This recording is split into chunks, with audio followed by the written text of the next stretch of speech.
Robert Harrison had built an empire by the age of 35. His investment firm occupied 3 floors of a Manhattan high-rise, and his name appeared regularly in business journals. Success had come easily to him, perhaps too easily. He had learned to calculate risks, to analyze opportunities, to make decisions without hesitation. But some decisions, he would learn, cannot be undone. Sarah Mitchell was different from the others in Robert's world. She wore simple cotton dresses and had a genuine smile that reached her hazel eyes. Her honey blonde hair often fell in a loose braid over one shoulder. She worked as a kindergarten teacher, and when she spoke about her students, her whole face lit up with a tenderness that both attracted and frightened Robert.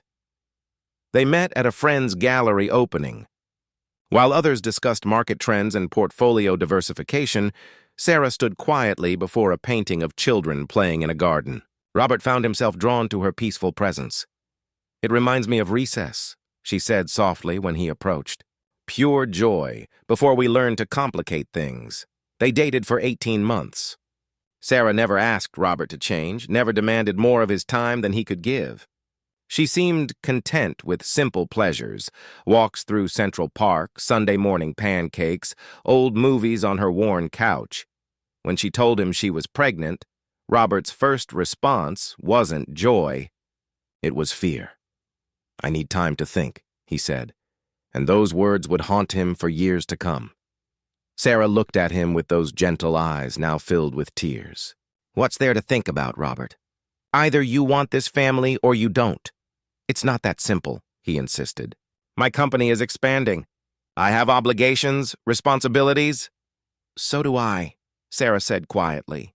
"But I'm not walking away from them." The argument that followed wasn't dramatic or loud.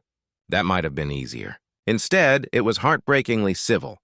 Sarah didn't beg or plead. She simply said, "I won't force you to be somewhere you don't want to be." Robert left that evening and told himself he'd made the practical choice. He buried himself in work, convinced himself that some people weren't meant for family life. Months passed. Then years. But success, he discovered, is a hollow companion in the quiet hours of the night. 4 years later, Robert found himself in an airport on a Tuesday afternoon. He had just closed a deal in Chicago and was heading back to New York. The terminal was crowded with travelers, businessmen checking their phones, families juggling luggage, the usual chaos of modern life. That's when he saw her. Sarah stood near the departure gates, and time seemed to slow. She looked much the same, that same gentle beauty, though perhaps a bit more confident in the way she carried herself. Her hair was pulled back in a practical ponytail, and she wore a comfortable cream-colored dress, but she wasn't alone. On each side of her stood a little girl, maybe 3 or 4 years old.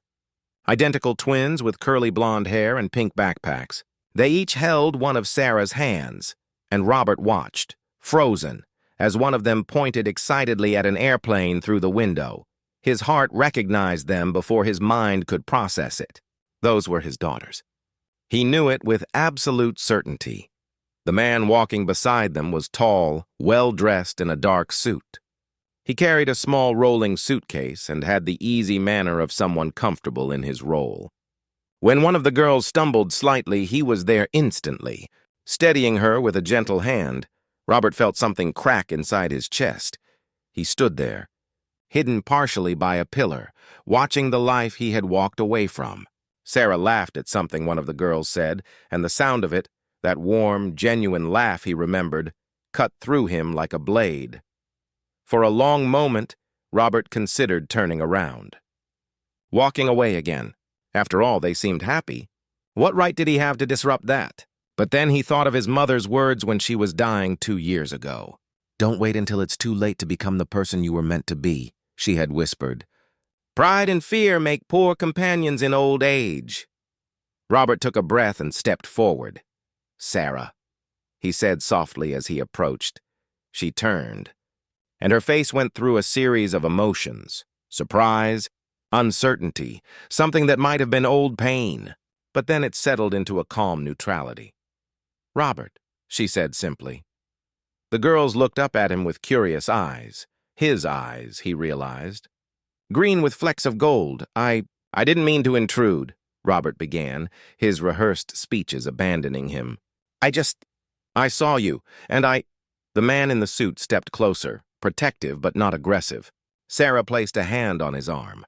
"It's all right, Daniel," she said gently. Robert felt a stab of jealousy but forced himself to speak. "I'm sorry. I know I have no right to approach you. I just wanted to say—" He looked at the girls, then back at Sarah. "I wanted to say I'm sorry. For everything. For not being brave enough. For not being the man I should have been." One of the girls tugged on Sarah's dress. "Mommy, who is this?" Sarah's eyes filled with tears, but her voice remained steady. "This is an old friend, sweetheart." "Actually," Daniel said, surprising everyone. "Maybe it's time we had that conversation you've been thinking about, Sarah."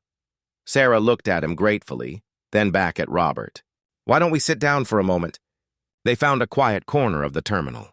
The girls, Emma and Lily, were quickly absorbed in coloring books that Daniel produced from his bag with practiced ease. "Daniel is my husband," Sarah said, answering Robert's unasked question. "We've been married for 2 years. He's been a wonderful father to the girls." Robert nodded, finding it hard to speak past the lump in his throat. "I'm not here to disrupt your life," Robert finally managed. Over these years, I've had a lot of time to think, to realize what I lost, what I threw away." Sarah's expression softened slightly. "We all make mistakes, Robert. We're all afraid sometimes. But I let fear win," Robert said. "I chose a corner office over a family. And for what? So I could eat dinner alone every night? So I could have no one to call when something good happens?" Daniel spoke then, his voice kind. "Look, I don't know what you're hoping for here, but these girls deserve stability. Sarah has built a good life." "I know," Robert interrupted gently. "And I can see they're loved. I'm not trying to take anything away. I wanted Sarah to know that I was wrong, that there hasn't been a day in 4 years when I haven't regretted my choice." Sarah was quiet for a long moment, watching her daughter's color. Then she said, "You know what I've learned, Robert? That love isn't about grand gestures or perfect timing. It's about showing up, day after day, even when it's hard, especially when it's hard." "I know that now," Robert said. "Daniel showed up," Sarah continued. "When Emma had pneumonia at 18 months, he was there through every long night. When Lily needed speech therapy, he learned the exercises with me. That's what love looks like." Robert felt tears prick his eyes. "I understand. And I'm glad they have that. Truly." Emma looked up from her coloring book. "Why's the man crying, Mama?" Sarah smiled sadly. "Sometimes grown-ups cry when they're thinking about important things, honey." They talked for another 20 minutes. Sarah told him about the girls' personalities, Emma's love of books, Lily's fascination with butterflies. Daniel shared a funny story about a tea party that had ended with frosting in his hair. Robert listened, storing away these details like precious treasures. When their flight was called, Sarah stood. "I'm glad we ran into you, Robert. I mean that. I've carried some anger for a long time, and I think maybe I can let that go now." "Thank you," Robert said, "for even talking to me, for raising 2 beautiful daughters, for being strong enough for both of us." Sarah paused, then said something that would stay with him forever. "You know, it's never too late to become who you want to be. Maybe you weren't ready to be a father then, but that doesn't mean you can't be ready for something meaningful now." As they prepared to board, Daniel turned back. "Look, I don't know what the future holds, but if you're serious about wanting to be in their lives, in some capacity, Sarah has my email. Think about it. Really think about it. And if you decide you're ready to show up consistently and genuinely, then maybe we can talk." Robert watched them disappear down the jetway. Emma turned back once and waved, a simple gesture that broke and healed his heart simultaneously. On the flight home, Robert stared out the window at the clouds. He thought about his mother's words, about Sarah's forgiveness, about Daniel's unexpected grace. He thought about 2 little girls who didn't know him but carried his eyes. And he thought about the difference between success and significance, between achievement and purpose. When he landed in New York, Robert didn't go to his office. Instead, he went home to his empty apartment and sat in the silence. Then he opened his laptop and began to write an email he had been composing in his heart for 4 years.